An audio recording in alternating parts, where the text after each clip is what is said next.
Dualisme Liga Indonesia merupakan suatu peristiwa mengelamkan yang pernah menandai sepak bola nasional. Saat itu, terjadi pemecahan antara dua kompetisi yang saling bersaing untuk diakui sebagai liga resmi teratas sepak bola Indonesia. Saat itu, ada banyak hal yang terjadi, hingga peristiwa ini bahkan dikenal sebagai awal dari jatuhnya sepak bola Indonesia. Dari dibantai Bahrain 10-0 sampai mendapatkan ranking FIFA terburuk sepanjang masa, semuanya bermula dari sini. Selamat datang kembali di channel Tofu, dan di video kali ini kita akan membahas kronologi dualisme sepak bola Indonesia.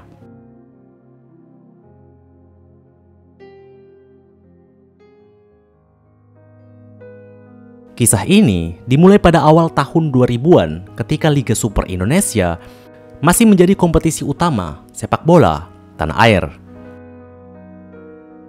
Liga Super sebenarnya dijalankan rutin tiap musim dengan berbagai tim yang menjadi juaranya. Namun konflik mulai muncul ketika pengelolaan liga diwarnai masalah internal.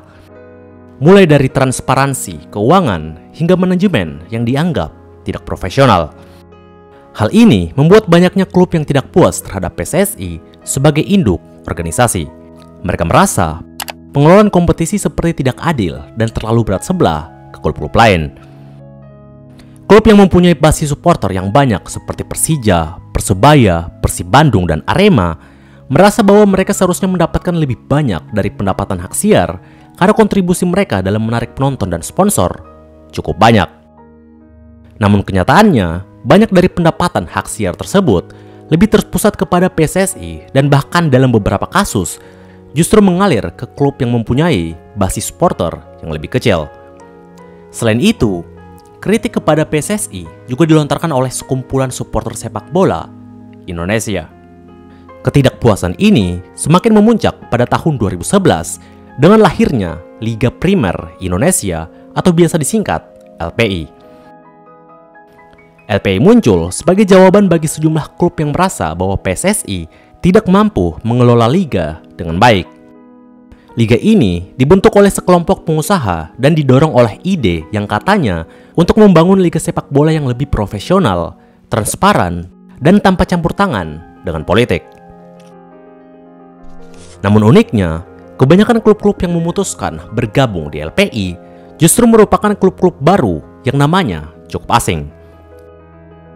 Hanya ada 4 klub yang sebelumnya berkompetisi di liga profesional yang bergabung di liga ini. Sementara yang lainnya terlihat seperti klub yang baru saja dibentuk dan dikhususkan untuk bermain di liga ini. Di sisi lain, Liga Super Indonesia musim 2010-2011 masih menjadi liga resmi di bawah naungan dari PSSI. Dan tentu saja, Liga Super tetap dijalankan seperti biasa dengan 15 tim yang saling berhadapan.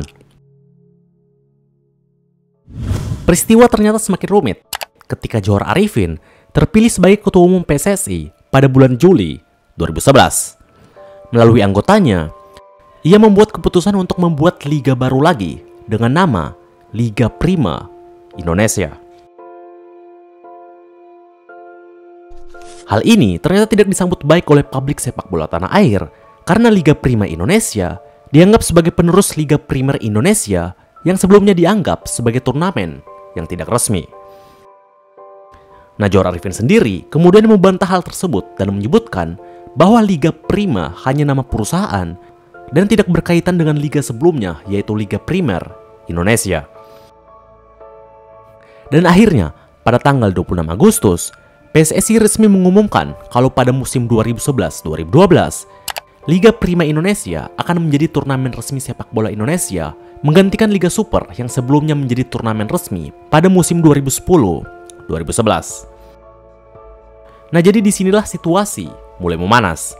Internal PSSI mulai terbagi menjadi dua kubu.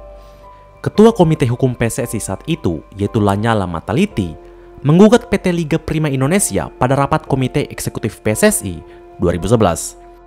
Saat itu, ia juga mendirikan Komite Penyelamat Sepak Bola Indonesia sebagai bentuk perlawanan kepada Ketua PSSI atas pembentukan liga baru yang dinilai penuh kontroversial.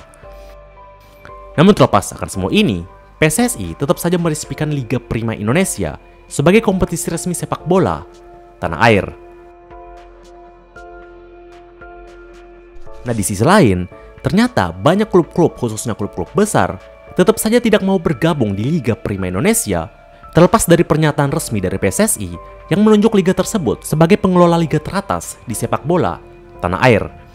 Nah, jadi di musim 2011-2012, Liga Super Indonesia tetap dijalankan di bawah naungan PT Liga Indonesia dan tidak terafiliasi sama sekali dengan PSSI.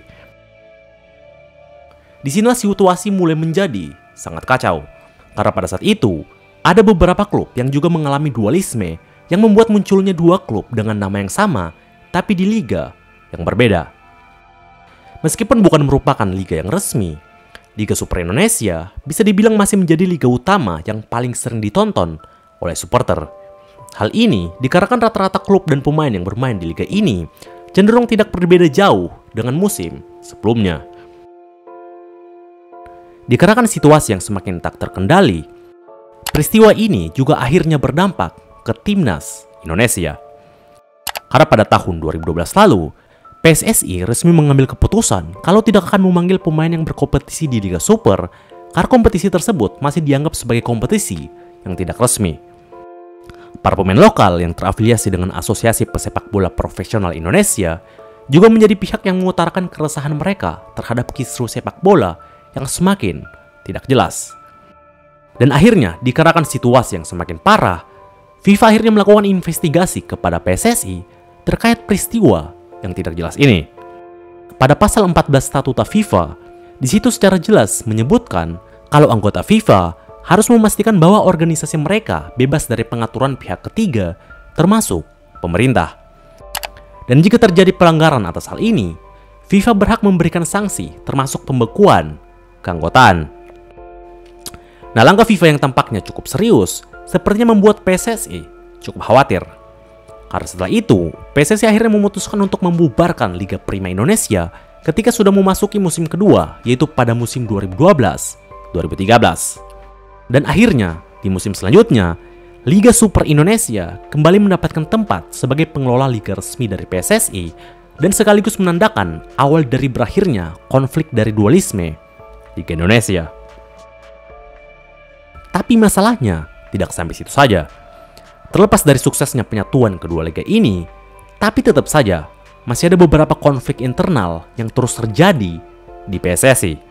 Hingga pada bulan April 2015, PSSI dan KPSI yang sebelumnya merupakan kedua belah pihak yang saling bertentangan, memutuskan untuk menjalankan kongres luar biasa di Jakarta. Dalam kongres tersebut, menghasilkan terpilihnya Lanyala Mataliti sebagai Ketua Umum PSSI yang terbaru. Nah, keputusan ini ternyata tidak disambut baik oleh Kemenpora yang saat itu menyatakan dengan jelas kalau tidak mendukung seluruh kegiatan PSSI selanjutnya. Dan akhirnya, dikarenakan semua konflik yang terus terjadi, membuat federasi FIFA sepertinya muak dan memutuskan untuk membekukan Indonesia sebagai anggota FIFA. Hal ini karena dengan jelas adanya intervensi pemerintah atas persepak bolaan Indonesia. Akibat dari pembekuan ini, Indonesia tidak diizinkan lagi untuk mengikuti kompetisi internasional yang diakui FIFA, baik di level tim nasional maupun klub. Keputusan ini tentunya berdampak besar atas jatuhnya kualitas sepak bola tanah air. Bahkan pada periode inilah, ranking FIFA Indonesia sampai mencatatkan rekor terburuk sepanjang masa.